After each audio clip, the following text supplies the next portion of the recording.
Hello everyone, welcome to UGC NET Environment Science channel. Here we will cover topics related to environment science. All these topics covered here are very important from exam point of view. Yesterday we were learned about ozone chemistry topic, oxygen and ozone chemistry. हमने ये सारा oxygen and ozone chemistry हमने पिछली videos में पढ़ लिया है. Today we will learn about part number 2 of oxygen and ozone chemistry in which we will cover catalytical destruction of ozone in stratosphere. हम आज पढ़ेंगे ऑक्सीजन एंड ओजोन केमिस्ट्री का पार्ट 2, जिसमें हम पढ़ेंगे कि कैटेलिटिकल डिस्ट्रक्शन कैसे होता है ओजोन का, स्ट्रेटोस्फेरिक ओजोन का. ठीक है, तो हियर वी विल स्टार्ट. जैसे हम जानते हैं कि नेचुरल फॉर्मेशन और डिस्ट्रक्शन जो ओजोन का होता है स्ट्रेटोस्फीयर में, वो इफेक्ट होता है डिफरेंट गैसेस के द्वारा जो कि हम एटमॉस्फेयर में रिलीज करते हैं, जो एंथ्रोपोजेनिक एक्टिविटीज के थ्रू निकलता है. ठीक है, जो ओजोन का डिस्ट्रक्शन है वो इन्हांस हो जाता है बाय कैटेलिटिकल रिएक्शन. हम उन्हीं कैटेलिटिकल रिएक्शंस को आगे आने वाली स्लाइड्स में पढ़ेंगे. एक एक्स फ्री रेडिकल है. फ्री रेडिकल में क्या क्या आएगा? Chlorine, bromine, OH ion, HNO. ठीक है, ये फ्री रेडिकल्स हैं. इन्हीं को हम आगे डिटेल में पढ़ेंगे. ठीक है, लेकिन यहाँ पे एक कॉमन रिएक्शन बताइए कि यही रिएक्शंस आगे तक चलेगी कि ओजोन जो है वह कैसे O2 में ब्रेक हो रहा है. ठीक है, तो ये जो X है, ये फ्री रेडिकल जो है, ये क्या होता है? Odd number of electron. कि जैसे कि CH4 का मैंने आपको एक एग्जांपल दिया था कि सबसे सिंपलेस्ट है मीथेन. मीथेन में से अगर हम एक हाइड्रोजन निकाल दें तो क्या बचता है? CH3 और एक फ्री रेडिकल, मतलब ओड नंबर ऑफ इलेक्ट्रॉन. कि जब कार्बन की ऑक्टेन नंबर कंप्लीट नहीं होती है तो एक फ्री इलेक्ट्रॉन रहता है, ओड नंबर ऑफ इलेक्ट्रॉन. ठीक है, जिसका ये मतलब है कि एक इलेक्ट्रॉन जो है वो किसी के साथ भी पेयर्ड नहीं है दूसरे एटम्स के साथ. अब यहाँ पे जो X है वो ओजोन के साथ जाके रिएक्ट कर रहा है. ये O3 क्या है? ओजोन. X मॉलिक्यूल ओजोन के साथ रिएक्ट कर रहा है और हमें क्या दे रहा है? फ्री रेडिकल के साथ O एटम, और हमारा ऑक्सीजन का मॉलिक्यूल रिलीज हो रहा है. तो यहाँ पे क्या हुआ फर्स्ट रिएक्शन में कि ऑक्सीजन ओजोन जो है वो ब्रेक डाउन हो गया. ठीक है, जो इसने हमें क्या दिया? XO और O2. अब यही XO जो है वो ओजोन के साथ फिर से रिएक्ट करेगा और ये X रिलीज हो जाएगा. ठीक है, X फ्री रेडिकल फिर से अपने एटमॉस्फेयर में रिलीज हो गया किसी और ओजोन के साथ रिएक्ट करने के लिए. ठीक है, और ऑक्सीजन जो है वो अलग अपना. तो नेट रिएक्शन देखेंगे तो क्या है कि O जो है ऑक्सीजन का सिंगल एटम जो है वो ओजोन के साथ रिएक्ट करता है. एक X फ्री रेडिकल देखता है. X में क्लोरीन भी हो सकता है, ब्रोमीन भी हो सकता है, OH भी हो सकता है, H भी हो सकता है, NO भी हो सकता है, और एक ऑक्सीजन का फ्री मॉलिक्यूल रहेगा. तो ये नेट रिएक्शन ही आगे हम डिटेल में पढ़ेंगे. ठीक, नेट रिएक्शन जो है उसने एक मॉलिक्यूल्स ऑफ ओजोन को डिस्ट्रॉय किया. ओरिजिनली क्या होता है, जब ऐसे कैटेलिटिकल रिएक्शन बहुत सारे होते हैं, थाउजेंड्स में होते हैं, जो कि डिस्ट्रॉय करते हैं बहुत सारे ओजोन के मॉलिक्यूल्स कि ओजोन जो स्ट्रेटोस्फीयर से निकलने से पहले ये सारे जो फ्री रेडिकल्स हैं, ये फ्री रेडिकल्स जो हैं ये ओजोन के ऐसे बहुत सारे रिएक्शंस होते हैं और ऐसे बहुत से ओजोन जो है ब्रेक डाउन होता है कैटेलिटिकल प्रोसेस के थ्रू, डिस्ट्रक्शन के थ्रू. ठीक है, अब हम सबसे पहला जो मेजर सोर्स है हमारे ओजोन डिस्ट्रॉय करने का, सबसे मेजर सोर्स जो है वो है क्लोरोफ्लोरोकार्बन. आपने पढ़ा होगा, सुना होगा इसके बारे में. CFC जो हमारे रेफ्रिजरेटर में यूज होता था, अब नहीं यूज होता. CFC है, ये क्या है? ये ओजोन डिस्ट्रॉइंग क्लोरीन है. इससे जो CFC से ही ओजोन डिस्ट्रॉइंग क्लोरीन निकलता है, मेजर सोर्स है क्लोरीन का. ठीक है, ये इनर्ट है. इनर्ट का मतलब कि ये ट्रोपोस्फेयर में किसी के भी साथ रिएक्ट नहीं करती. मतलब क्या होता है कि बाकी केमिकल्स ट्रोपोस्फेयर में क्या होते हैं कि वो रिएक्ट होकर दूसरे फॉर्म में, लेस टॉक्सिक फॉर्म में कन्वर्ट हो जाते हैं. लेकिन जो क्लोरीन है रिएक्ट नहीं करता, वो इनर्ट होता है. ये इनर्ट होने की वजह से क्या है? स्ट्रेटोस्फीयर तक पहुंच जाता है. ठीक है, इसका लाइफ टाइम जो होता है वो बहुत लंबा होता है. जैसे कि एक एग्जांपल दिया हुआ है कि CFC12 का लाइफ टाइम जो है वो 100 साल है. 100 साल तक ऐसे ही हमारे एटमॉस्फेयर में ट्रोपोस्फेयर से जो है वो स्ट्रेटोस्फीयर तक चला जाता है और वहाँ पे हमारे ओजोन को डिस्ट्रॉय करता है. ठीक है, ये वाटर सॉल्युबल नहीं है. वाटर सॉल्युबल होता कि जब रेन की ड्रॉपलेट्स पड़ती तो वाटर के साथ वो डिजोल्व होकर हमारे ट्रोपोस्फेयर में ही डिस्ट्रॉय हो जाता, लेकिन ऐसा नहीं है, वो तो नॉन वाटर सॉल्युबल है. ठीक है, ये अब नॉन वाटर सॉल्युबल है तो ये रिमूव नहीं होता ट्रोपोस्फेयर में किसी भी केमिकल रिएक्शंस के साथ, इसलिए कहाँ तक चला जाता है? स्ट्रेटोस्फेयर तक चला जाता है. CFC को चाहिए UVC। UVC की मैंने आपको बताई पिछली वीडियो में, पार्ट 1 में आप जब देखेंगे मैंने वहाँ पे UVA, UVB और UVC तीनों को डिटेल में एक्सप्लेन किया है कि कितनी वेवलेंथ और कितनी एनर्जी होती है उनकी। तो UVC की जो रेंज होती है वो कहाँ से कहाँ तक होती है, 100 to 280 तक, 280 नैनोमीटर। तो इसकी वेवलेंथ कम है और एनर्जी ज़्यादा है, ठीक है, UVC की। तो CFC को UVC वाले रेंज की वेवलेंथ चाहिए, शॉर्टर वेवलेंथ, ठीक है, फोटोलिसिस होने के लिए। फोटोलिसिस क्या होता है कि किसी भी केमिकल का, किसी भी मॉलिक्यूल्स का ब्रेक डाउन होना in the presence of sunlight, और सनलाइट की जो यूवी रेडिएशन है वो कितनी होनी चाहिए, क्लोरोफ्लोरोकार्बन के लिए शॉर्ट वेवलेंथ होनी चाहिए, ठीक है, 220 नैनोमीटर। क्लोरीन फोटोलिसिस के लिए जाता है, उसके लिए भी एक रिएक्शन है, ये कैसे जाता है, क्या होता है। यहाँ पे हमने लिया है CFC12। CFC12 का फॉर्मूला ये है CF2Cl2, ठीक है। ये भी मैं आपको किसी वीडियोस में बताऊंगी कि कैसे हम ये फॉर्मूला ड्राइव किया करते हैं, ठीक है। यूवी फोटोलिसिस के थ्रू उसके लिए एक रिएक्शन दी हुई है कि जब CFC12 CFCCl2, CFC12 का फॉर्मूला क्या है, CF2Cl2, ठीक है, जब उस पर UVC पड़ती है, मतलब 220 नैनोमीटर की रेंज की वेवलेंथ पड़ती है स्ट्रेटोस्फीयर में। ये वाली रेंज जो है स्ट्रेटोस्फीयर में ही होगी, ट्रोपोस्फीयर तक ये रेंज नहीं आती UVC की, ठीक है। तो क्या होगा, CF2Cl में, मतलब कि CF2Cl2 से एक क्लोरीन आइटम जो है वो बाहर की तरफ टूट गया। तो फ्री क्लोरीन जो है अब कैटलिस्ट का काम करता है। कैटलिस्ट क्या काम करता है, किसी भी रिएक्शन को स्पीड अप करने में हेल्प करता है। हेल्प क्या करता है, स्पीड अप करता है, ठीक है। यहाँ हेल्प नहीं हो रही, यहाँ पे प्रॉब्लम क्रिएट हो रही है कैटलिस्ट। नॉर्मली किसी भी रिएक्शन को स्पीड अप करेगा तो वो अच्छा है, लेकिन यहाँ पे ओजोन के लिए जो कैटलिस्ट जो है वो रिएक्शन को, जो डिस्ट्रक्शन के जो रेट को वो इंक्रीज कर रहा है, वो हमारे ओजोन के लिए अच्छा नहीं है, हमारे लिए अच्छा नहीं है, ठीक है। तो क्या हुआ कि CFC12 UVC के प्रेजेंट में एक क्लोरीन फ्री आइटम निकल गया। अब हमने कॉमन रिएक्शन पढ़ी थी, उसी को यहाँ अप्लाई करेंगे कि आप पूछ रहे थे ना कि स्ट्रेटोस्फीयर में क्लोरीन कहाँ से आएगा, यहाँ से आएगा कि नीचे जो CFC क्लोरोफ्लोरोकार्बन हमने यूज़ किया वो स्ट्रेटोस्फीयर तक चला गया, क्योंकि वो इनर्ट था, किसी के साथ भी रिएक्शन नहीं किया ट्रोपोस्फीयर में, तो स्ट्रेटोस्फीयर तक पहुंचा। वहाँ पे उसको अपना एकदम वैसा वाला एनवायरनमेंट मिल गया जैसा उसको चाहिए था, शॉर्ट वेवलेंथ वाला। वहाँ पे ब्रेक डाउन हुआ, क्लोरीन अलग निकला। क्लोरीन जो ये अलग निकला, अब ये क्लोरीन क्या करेगा, ये हमारे ओजोन के साथ रिएक्ट करके क्या बनाएगा, ClO, ठीक है, और O2 यहाँ पे देखो X O था ना, X क्या था, कोई भी फ्री रेडिकल, तो फ्री रेडिकल के साथ ओजोन रिएक्ट करके ClO और O2 बनाया। ये ClO फिर ऑक्सीजन के साथ रिएक्ट करके क्या बनाया, Cl और O2। नेक्स्ट रिएक्शन क्या है कि ऑक्सीजन का एक सिंगल एटम ओजोन को ब्रेक डाउन करेगा और 2O में ऑक्सीजन का मॉलिक्यूल्स हमें मिल जाएगा। तो ओजोन डिप्लीशन हुआ किसके द्वारा, फ्री क्लोरीन के द्वारा। मतलब एक ऑक्सीजन को ब्रेक डाउन करने के लिए क्या चाहिए, एक क्लोरीन का आइटम चाहिए, ठीक है।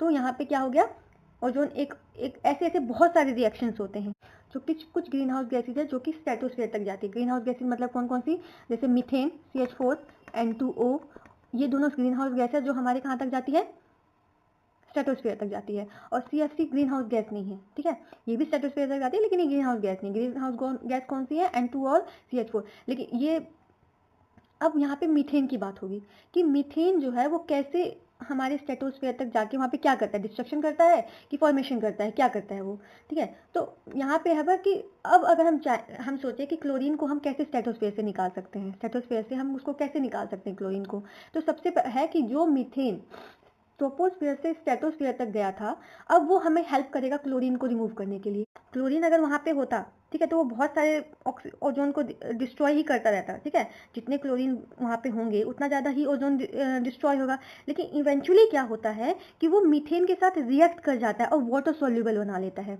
फ्री क्लोरीन मीथेन के साथ मिलकर वाटर सॉल्युबल HCl बना लेता है, ठीक है, जो कि डिफ्यूज हो जाता है, जो कि नीचे ट्रोपोस्फीयर में नीचे डिफ्यूज हो जाता है, ठीक, डिफ्यूज हुआ ट्रोपोस्फीयर में, और जहाँ पे ये जो कि एटमॉस्फेयर के रेनफॉल के द्वारा वॉश आउट हो जाता है, ठीक है। जैसे कि देखिए रिएक्शन है, हमने यहाँ पढ़ा ना कि फ्री क्लोरीन यहाँ पे होता है। ये फ्री क्लोरीन क्या करेगा अब कि मीथेन के साथ रिएक्ट करेगा जो ट्रोपोस्फीयर से स्ट्रेटोस्फीयर में गया था, ग्रीन हाउस गैस, और क्या बना लेगा, HCl, जो कि वाटर सॉल्युबल होता है। और वाटर सॉल्युबल होगा तो वो क्या करेगा, वो नीचे ट्रोपोस्फीयर में रेनफॉल के थ्रू डिफ्यूज हो जाएगा, नीचे आ जाएगा, ठीक है, और वॉश आउट हो जाएगा। अब HCl क्या है, ये जो HCl बना, ये इनएक्टिव होता है, ये किसी भी ओजोन डिस्ट्रक्शन में पार्टिसिपेट नहीं करता। मतलब कि तुम्हारे पास हाथ तो है लेकिन तुम उसका कुछ कर नहीं सकते। तो वैसे ही क्लोरीन तो है, लेकिन वो क्लोरीन ने क्या किया, मीथेन के साथ रिएक्शन करके HCl बना लिया और किस फॉर्म में आ गया, वो इनएक्टिव फॉर्म में। अब HCl ऊपर है लेकिन वो रिएक्ट नहीं कर रहा, ओजोन को डिस्ट्रॉय नहीं कर रहा। Methane potential green house gas है स्ट्रेटोस्फीयर में, जो कि ओजोन डिस्ट्रॉइंग फ्री क्लोरीन को रिमूव करने में हेल्प करता है। सो मीथेन जो है वो प्रॉब्लम है किसके लिए, ग्रीन हाउस गैस है, प्रॉब्लम है ट्रोपोस्फेयर के लिए। ठीक है, क्यों, क्योंकि वो ग्रीन हाउस गैस की तरह ट्रोपोस्फेयर में एक्ट करता है और क्लाइमेट चेंज करता है।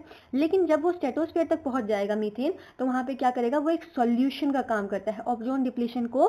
ओजोन डिप्लीशन होने वाले क्लोरीन को वो क्या करेगा, वो इनएक्टिव क्लोरीन में ट्रांसफर कर देता है। तो प्रॉब्लम किसके लिए है, वो ट्रोपोस्फेयर के लिए, लेकिन स्ट्रेटोस्फेयर के लिए क्या है, एक सॉल्यूशन का काम कर रहा है methane. Okay, now moving to the next. Methane के अलावा एक और तरीका है जिसमें क्लोरीन रिमूव हो सकता है स्ट्रेटोस्फेयर पे, जिसमें हम क्लोरीन को क्या करें, जो ClO है, जो ये पिछले रिएक्शंस में आपने देखा कि ये जो ClO है, ये जो ClO बना, ठीक है, ये ClO क्या करेगा, ये ClO को हम NO2 के साथ रिएक्ट कर दे, नाइट्रोजन डाइऑक्साइड के साथ। ठीक है, तो क्या बना लेगा, ClO NO2। ये ClO NO2 भी क्या होता है, इनएक्टिव होता है। ये ClO NO2 भी है, वो इनएक्टिव फॉर्म है। पहला क्या होगा रिमूवल का, मीथेन के साथ रिएक्ट कर देना। दूसरा ClO को NO के साथ रिएक्ट कर देना, जो बना लेगा ClO NO2, जिसको क्या बोलते हैं, क्लोरीन नाइट्रेट। ठीक है, क्लोरीन नाइट्रेट। अब हमारे जो 99% ऑफ क्लोरीन जो है वो इसी फॉर्म में, इनएक्टिव मॉलिक्यूल्स की फॉर्म में स्ट्रेटोस्फीयर में प्रेजेंट है, जिसके कारण ज़्यादा डिस्ट्रक्शन नहीं हो पाता। ठीक है, अनफॉर्चुनेटली जो वो इनएक्टिव मॉलिक्यूल थे वो दोबारा से जो एक्टिव फॉर्म में भी आ सकते हैं, लेकिन ऐसा तब होगा जो इनएक्टिव क्लोरीन थे, मतलब कि Cl और ClO NO2, वो दोबारा से एक्टिव फॉर्म में कन्वर्ट हो सकते हैं। कब होगा, जब जैसे कि वॉल्केनिक इरप्शन होता है, उसमें से क्या निकलेगा, वॉल्केनिक इरप्शन से सल्फेट के एरोसोल पार्टिकल्स निकले। ठीक है, या फिर क्लाउड ऑफ निट्रिक एसिड जो कि अंटार्कटिका के ऊपर मिलता है। तो वो सब क्या होते हैं, वो सरफेस प्रोवाइड करते हैं जिसमें कि ये इनएक्टिव क्लोरीन जो है वो क्लोरीन में ट्रांसफर हो जाता है। ये एक्टिव फॉर्म है स्ट्रेटोस्फीयर में और ये इनएक्टिव फॉर्म है, इसको याद कर लेना, ये दोनों जो है, ये कि इनएक्टिव फॉर्म कौन से, एक्टिव फॉर्म कौन है, स्ट्रेटोस्फीयर की बात हो रही है। ठीक है, और इनएक्टिव से एक्टिव फॉर्म में भी ट्रांसफर हो सकता है, लेकिन वो कब होगा, जब उनको ऐसा सरफेस प्रोवाइड होगा जहाँ पे फोटोलिसिस और केमिकल रिएक्शन हो पाए ट्रांसफर होने के लिए। ठीक है, अब होमोजेनियस रिएक्शन क्या होते हैं और हेटेरोजेनियस रिएक्शन क्या होते हैं। जब सारे रिएक्टेंट और प्रोडक्ट सेम फेज में हो तो वो होमोजेनियस होगा। जब गैस और पार्टिकल्स जो है वो दोनों ही इन्वॉल्व हो और रिएक्टेंट प्रोडक्ट जो है वो डिफरेंट फेज में हो तो उसको हेटेरोजेनियस रिएक्शन कहा जाता है। अब हम पढ़ेंगे कि ब्रोमीन कैसे स्ट्रेटोस्फीयर में ओजोन डिप्लीटिंग का काम करता है। ब्रोमीन जो है वो स्ट्रेटोस्फीयर में एक ओजोन डिप्लीटिंग गैस है। ठीक है, ब्रोमीन में भी ये पोटेंशियल है वो ओजोन को डिप्लीट करेगी। जैसे ब्रोमीन है, उसने क्या किया, एक ओजोन के मॉलिक्यूल के साथ रिएक्ट किया और ब्रोमीन ऑक्साइड बनाया। जैसे हमने ऊपर पढ़ा था कि क्लोरीन ऑक्साइड बनता है, यहाँ पे भी ब्रोमीन के साथ ब्रोमीन ऑक्साइड बनेगा और क्या बनेगा, O2 मॉलिक्यूल निकलेगा। ब्रोमीन ऑक्साइड फिर एक्टिव क्लोरीन, जो यहाँ पे मैंने आपको बोला कि एक्टिव क्लोरीन कौन है, Cl और ClO, फिर ब्रोमीन ऑक्साइड जो स्ट्रेटोस्फीयर में एक्टिव क्लोरीन है उसके साथ रिएक्ट करके क्या करेगा, ब्रोमीन अलग निकल जाएगा और ClO2 जो कि फिर एक एक्टिव क्लोरीन है, ये एक्टिव क्लोरीन फिर किसी ब्रोमीन के साथ रिएक्ट करेगा और ये ब्रोमीन फिर किसी ओजोन के साथ रिएक्ट करके ओजोन को ब्रेक करेगा। ठीक है, तो ऐसे क्या है कि ब्रोमीन भी स्ट्रेटोस्फीयर में ओजोन की डिप्लीशन करता है, लेकिन ब्रोमीन तब तक ही ओजोन की डिप्लीशन करेगा जब तक कि वो मीथेन के साथ रिएक्ट नहीं कर जाता। अगर वो मीथेन जो कि ग्रीन हाउस गैस है और स्ट्रेटोस्फीयर तक जाता है, अगर वो ब्रोमीन मीथेन के साथ रिएक्ट कर लेगा तो वो क्या बना देगा, हाइड्रोजन ब्रोमाइड। अब हाइड्रोजन ब्रोमाइड क्या है, वो ब्रोमीन को जो कुछ समय के लिए डीएक्टिवेट कर देता है, ये परमानेंटली नहीं करता। जैसे कि ऊपर मीथेन क्लोरीन के साथ रिएक्ट करके इनएक्टिव क्लोरीन में HCl में कन्वर्ट कर दे रहा था, लेकिन यहाँ पे जो हाइड्रोजन ब्रोमाइड बना है मीथेन के साथ रिएक्ट करके, ये बहुत छोटे समय के लिए है। जैसे ही दोबारा से फोटोलिसिस होगा, ठीक है, जैसे ही दोबारा हाइड्रोजन ब्रोमाइड का फोटोलिसिस होगा, वो दोबारा से क्या होगा, HBr जो है वो डिकम्पोज हो जाएगा जल्दी से फोटोलिसिस के थ्रू और दोबारा से ब्रोमीन अलग हो जाएगा और हाइड्रोजन बॉन्ड अलग हो जाएगा। अब ब्रोमीन जो है दोबारा से कैटालिटिकल लूप में आ जाएगा ओजोन डिप्लीशन के। ठीक है, इसीलिए क्या है कि क्लोरीन जो था वो इनएक्टिव फॉर्म में रहता है ज़्यादातर, लेकिन ब्रोमीन क्या है वो बहुत कम समय के लिए इनएक्टिव फॉर्म में रहता है। इसीलिए ब्रोमीन ज़्यादा पोटेंशियल है ओजोन की डिप्लीशन के लिए देन क्लोरीन। क्यों? क्योंकि क्लोरीन जो है ज़्यादातर इनएक्टिव फॉर्म में प्रेजेंट होता है जो इस एंड, और ब्रोमीन जो है वो कुछ ही समय के लिए इनएक्टिव फॉर्म में रहता है। वापस से जब वो फोटोलिसिस होगा उसका तो वो दोबारा से ब्रोमीन अलग और हाइड्रोजन अलग ब्रेक डाउन हो जाएगा। Now moving to the next slide. अब हम ये कहें कि ब्रोमीन आता कहाँ से। मिथाइल जो ब्रोमीन है वो आधा तो आएगा ओशन से और हाफ आएगा एंथ्रोपोजेनिक सोर्सेज से। ठीक है, अब हम जो है कैसे यूज़ करते हैं ब्रोमीन को? हम ब्रोमीन का यूज़ करते हैं एग्रीकल्चर को स्टेराइल बनाने के लिए, ठीक है, और फ्यूमिगेट्स के फॉर्म में, कुछ क्रॉप्स में यूज़ करते हैं हार्वेस्ट करने के बाद, ठीक है। बायोफ्यूल की बर्निंग करते हैं, उससे मिथाइल ब्रोमाइड निकलता है। ऑटोमोबाइल की जो एग्जॉस्ट है, जब हम लेडेड फ्यूल बर्न करते हैं तो उसके एमिशन में जब ऑटोमोबाइल एग्जॉस्ट निकालता है गैस तो वो उसमें मिथाइल ब्रोमाइड भी होता है। ब्रोमीन जो है फायर एक्सटिंग्विशर की तरह भी मिथाइल ब्रोमाइड को यूज़ किया जाता है, तो वहाँ से भी हम मिथाइल ब्रोमाइड का सोर्स यहाँ से भी है। अंटार्कटिका का ओजोन होल कैसे होता है उसके बारे में हम डिटेल में पढ़ेंगे।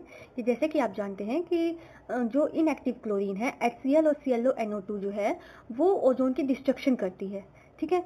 अब इनएक्टिव फॉर्म में जो क्लोरीन है वो एक्टिव फॉर्म में कन्वर्ट कैसे होती है जिससे कि अंटार्कटिक होल होता है, वो हम यहाँ पे पढ़ेंगे, ठीक है। अंटार्कटिका में जो अंटार्कटिक विंटर है, अंटार्कटिक विंटर कब से कब चलता है? मार्च से सितंबर तक, ठीक है। अंटार्कटिका का जो विंटर है वो उस टाइम पे एक ऐसा यूनिक एटमॉस्फेयर क्रिएट हो जाता है जिसको हम पोलर वॉर्टेक्स कहते हैं, जिसमें कि हवा जो है वो ट्रैप हो जाती है पोल्स के ऊपर, ठीक है, और एक ऐसी कंडीशन बनाती है जिसमें क्लोरीन जो है वो एक्टिवेट हो जाएगा। क्लोरीन एक्टिवेट होगा तो ओजोन का क्या होगा? डिस्ट्रक्शन होगा। अब हम पोलर वॉर्टेक्स के बारे में पढ़ेंगे कि पोलर वॉर्टेक्स कैसा यूनिक एटमॉस्फेरिक कंडीशन है। पोलर वॉर्टेक्स जो है वो पोल्स के ऊपर बनता है जिसमें कि एक्सट्रीमली कोल्ड एयर बनती है, एक्सट्रीमली कोल्ड एयर बनती है। कोल्ड एयर का मास है पोल्स के ऊपर। पोल्स के ऊपर साउथ पोल में एक ठंडी हवा का एक कोल्ड एयर का मास है जो कि रिलिंग है, घूमती रहती है, ऐसे एक चक्कर सा बनाती है, ठीक है, एक ऐसा स्ट्रक्चर बनाती है, ठीक है, एक ऐसा स्ट्रक्चर बनाती है जिसके अंदर एयर जो है वो ट्रैप्ड है, एयर ट्रैप्ड है। तो ये जो वोर्टेक्स है ये हवा को आइसोलेट कर देती है पोल्स के ऊपर, बाकी रेस्ट ऑफ द एटमॉस्फेयर, जब तक कि दोबारा से अंटार्कटिका के ऊपर स्प्रिंग नहीं आ जाता है। यहाँ पे आएगा स्प्रिंग नहीं आ जाता है सितंबर सीजन में। ये कंडीशन जो पोलर वॉर्टेक्स है ये कब से कब बनता है? विंटर के टाइम में, और विंटर अंटार्कटिका पे कब होता है? मार्च से सितंबर के तक। सितंबर में जैसे ही सन की रेज पोल्स के ऊपर पड़ेगी वैसे ही क्या होगा? ये पोलर वॉर्टेक्स कंडीशन जो है ये ब्रेक डाउन हो जाएगा।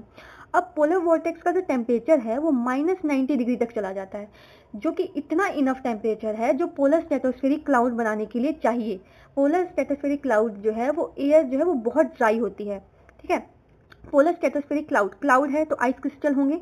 वो जो आइस क्रिस्टल्स हैं पोलर स्ट्रेटोस्फेरिक क्लाउड के ऊपर जो ये पोलर वॉर्टेक्स में बना था, ये क्या, ये आइस जो है ये एक सफिशिएंट सरफेस देगी। किसको सरफेस देगी? केमिकल रिएक्शंस को एक लंबे समय तक रहने के लिए सरफेस प्रोवाइड करेगी, जिसमें कि वो क्या होगा? वो इनएक्टिव क्लोरीन से, मतलब कि HCl और ClO से एक्टिव क्लोरीन में कन्वर्ट हो जाएगा, ठीक है। एक्टिव, अब देखिए यहाँ पे कुछ रिएक्शंस दी है जो कि पोलर स्ट्रेटोस्फेरिक क्लाउड के ऊपर होगा, ठीक है, जिसमें पोलर स्ट्रेटोस्फेरिक क्लाउड में क्या होता है कि इनएक्टिव क्लोरीन है वो आइस क्रिस्टल्स जो थे वहाँ जो वाटर के मॉलिक्यूल्स प्रेजेंट हैं उनके साथ रिएक्ट करके क्या करेगा? HOCl और HNO3 बनाएगा। ये HNO3 की कहानी आगे है, ध्यान से सुनिएगा। फिर ये HOCl जो है वो HCl के साथ रिएक्ट करेगा जो इनएक्टिव क्लोरीन है, फिर Cl2 निकला और HO2 निकला, फिर ये इनएक्टिव क्लोरीन दोनों जो है रिएक्ट करके क्या बनाएगा? Cl2 और HNO3। तो जो ये इनएक्टिव क्लोरीन है इन्होंने क्या किया? इनएक्टिव क्लोरीन जो है अब जो है एक्टिव क्लोरीन में नहीं, क्लोरीन गैस में अभी कन्वर्ट हुए हैं। अभी ये बाहर नहीं निकले, अभी इन्होंने ओजोन का डिप्लीशन नहीं किया, अभी ये क्या है? आइस के अंदर गैस के फॉर्म में प्रेजेंट है, ठीक है। अभी ये जो पोलर वॉर्टेक्स बना था, पोलर वॉर्टेक्स में ये आइस के अंदर गैस की फॉर्म में प्रेजेंट है, आइस के अंदर ऐसे गैस की फॉर्म में प्रेजेंट है Cl2, ठीक है। जैसे ही अंटार्कटिका के ऊपर स्प्रिंग सीजन आएगा, अंटार्कटिका के ऊपर स्प्रिंग ऐसे सन की रेस पड़ी इस पोलर वॉर्टेक्स क्लाउड के ऊपर, तो ये आइस क्रिस्टल्स के अंदर जो गैस प्रेजेंट है, अब ये क्या होगा, गैस जो वो बाहर रिलीज हो जाएंगे। Cl2 गैस है, देखिए Cl2 गैस है, इसके ऊपर जैसे ही फोटोलिसिस रिएक्शन हुई, फोटोलिटिकली जो है ये Cl2 गैस जो है ये किस में कन्वर्ट हो गया, एक्टिव क्लोरीन में। अब ये एक्टिव क्लोरीन क्या करेगा, ओजोन की डिस्ट्रक्शन करेगा। ठीक है, ये जो HNO3 बना था, अब ये डिस्ट्रक्शन किस टाइम पे हो रहा है, सितंबर के बाद। मार्च से लेकर सितंबर तक क्या हो रहा था, ओजोन क्लोरीन की जो गैस है वो आइस क्रिस्टल्स के अंदर कैद थी। जैसे ही सन की रेस पड़ी, ये गैस बाहर निकल के क्लोरीन में कन्वर्ट हो गया, एक्टिव क्लोरीन में। इस एक्टिव क्लोरीन ने क्या किया, अब ओजोन की डिस्ट्रक्शन करनी स्टार्ट कर दी। तो उस टाइम पे जो HNO3 बना था, ये डिस्ट्रक्शन तभी तक होगा जब तक ये HNO3 जो है ये दोबारा से क्या ना करे, रिएक्ट ना करके, जैसे ये HNO3 ये फिर से फोटोलिसिस रिएक्शन करके जो एक्टिव क्लोरीन को है वो इनएक्टिव क्लोरीन में कन्वर्ट कर देंगे। ठीक है, तो उससे क्या होगा कि ओजोन का डिस्ट्रक्शन बंद हो जाएगा। ये HNO3 जो है ये ओजोन के डिस्ट्रक्शन को बंद करने में हेल्प करते हैं। जैसे ही पोलर वॉर्टेक्स स्प्रिंग में खत्म हुआ, तो ओजोन जो है, अब स्प्रिंग खत्म हुई सितंबर अक्टूबर तक, नवंबर तक चला। ठीक है, अगस्त से लेकर नवंबर तक चला ये स्प्रिंग सीजन। ठीक है, स्प्रिंग इतने में जो ओजोन का डिस्ट्रक्शन और फॉर्मेशन दोबारा से बनना स्टार्ट हो जाएगा। ये जो प्रोसेस है, ये ओजोन होल का जो प्रोसेस है, ये अगस्त से नवंबर तक ही चलता है। ठीक है, फिर जैसे स्प्रिंग खत्म हो गया, वॉर्टेक्स ब्रेक खत्म हुआ, तो ओजोन दोबारा से बनेगा, रिप्लेनिश होगा उस समय में। फिर विंटर आएगा, विंटर के समय में दोबारा से पोलर स्ट्रेटोस्फेरिक क्लाउड होंगे, जो क्लोरीन गैस है वो आइस क्रिस्टल के अंदर बनेगा, और ओजोन होल जो है वो फिर अगस्त से नवंबर में बनना स्टार्ट हो जाएगा। तो इस तरह ये प्रोसेस चलती रहती है। ठीक है, पढ़ते देखिए यहाँ पे हम सम अप करते हैं इसको, कि जैसे अंटार्कटिका है, अंटार्कटिका साउथ पोल पे है, पोलर वॉर्टेक्स बना। पोलर वॉर्टेक्स क्या होता है कि टेम्परेचर जब बहुत कम चला जाए, एयर ट्रैप्स हो, ठंडी हवा वहाँ पे ट्रैप हो। ठीक है, एक्सट्रीमली कोल्ड एयर मास हो। ठंड के समय होगा ड्यूरिंग विंटर अंटार्कटिका पे, और ठंड कब होती है अंटार्कटिका पे, मार्च से अगस्त के बीच में। इसमें क्या होगा, अब पोलर स्ट्रेटोस्फेरिक क्लाउड बनेगा, किसकी वजह से, लो टेम्परेचर की वजह से। लो टेम्परेचर कितना बताया मैंने, -90 डिग्री। अब लो टेम्परेचर जाने की वजह से यहाँ पे आइस क्रिस्टल्स बनेंगे। आइस क्रिस्टल्स जो है वो पोलर स्ट्रेटोस्फेरिक क्लाउड में कन्वर्ट होंगे। अब पोलर स्ट्रेटोस्फेरिक क्लाउड जो है उसको सरफेस प्रोवाइड करेंगे, किसको, इनएक्टिव क्लोरीन को क्लोरीन गैस में कन्वर्ट होने के लिए। यहाँ एक्टिव नहीं आएगा। ठीक है, इनएक्टिव क्लोरीन को क्लोरीन गैस में कन्वर्ट होने के लिए पोलर स्ट्रेटोस्फेरिक क्लाउड क्या है, वो सरफेस प्रोवाइड करेगा। ठीक है, जिससे कि वो इनएक्टिव से क्लोरीन गैस में और HNO3 में कन्वर्ट हो जाएंगे। अब ये इनएक्टिव क्लोरीन गैस जो है वो आइस क्रिस्टल्स के अंदर जो है, आइस क्रिस्टल्स के अंदर ऐसे ऐसे रहेंगे। कब तक रहेंगे, जब तक विंटर सीजन है, मार्च से अगस्त तक। जैसे ही एक बार सनराइज हुआ, सूरज आया, ठीक है, सूरज कब आएगा, सन कब राइज होगा अंटार्कटिका में, सितंबर में, स्प्रिंग सीजन। ठीक है, अब ये क्लोरीन गैस जो है, क्लोरीन गैस एक्टिव क्लोरीन में कन्वर्ट हो जाएगा। अब ये एक्टिव क्लोरीन क्या करेगा, कैटालिटिक ओजोन की डिस्ट्रक्शन करेगा। जो हमने ऊपर कैटालिटिकल डिस्ट्रक्शन प्रोसेस पढ़ा था, सेम उस प्रोसेस में चला जाएगा। और जो यहाँ पे HNO3 निकला था, ये HNO3 क्या करेगा, अब जो इनएक्टिव क्लोरीन है, अब यहाँ पे जो HNO3 है वो क्या करेगा, वो एक्टिव क्लोरीन को इनएक्टिव क्लोरीन में कन्वर्ट करेगा। ठीक है, एक्टिव क्लोरीन को इनएक्टिव क्लोरीन में कन्वर्ट करेगा, जिससे कि ओजोन की डिप्लीशन रुकेगी। ओके, देखिए ओजोन होल जो है वो कब से कब तक होता है। ओजोन होल जो है ये कब होगा, कि जब सूरज आएगा, सन रेज स्टार्ट हो जाएगी। सन रेज मतलब स्प्रिंग में। स्प्रिंग सीजन कब होता है, अगस्त से लेकर मिड अगस्त से नवंबर तक। इस टाइम में ओजोन होल होगा। और ओजोन होल और दोबारा से ठीक होना कब से स्टार्ट हो जाएगा, आफ्टर नवंबर, जब सन की रेस कम होनी जैसे जैसे स्टार्ट हो जाएगी। क्योंकि सन रेस पड़ते ही पोलर स्ट्रेटोस्फेरिक क्लाउड में जो क्लोरीन गैस है वो एक्टिव क्लोरीन में कन्वर्ट हो जाता है, और एक्टिव क्लोरीन क्या करता है, ओजोन की डिस्ट्रक्शन करता है। तो सन रेस जैसे जैसे कम होगी, जैसे ही कम होगी नवंबर के बाद, उसके बाद क्या है, ओजोन जो है फिर से ओजोन बनना स्टार्ट हो जाएगा, रिप्लेनिश करना स्टार्ट कर जाएगा। होप आपको इस डायग्राम के थ्रू इजिली समझ में आया हो। है कि ओजोन होल जो है वो 2 साइंटिस्ट के द्वारा देखा गया था।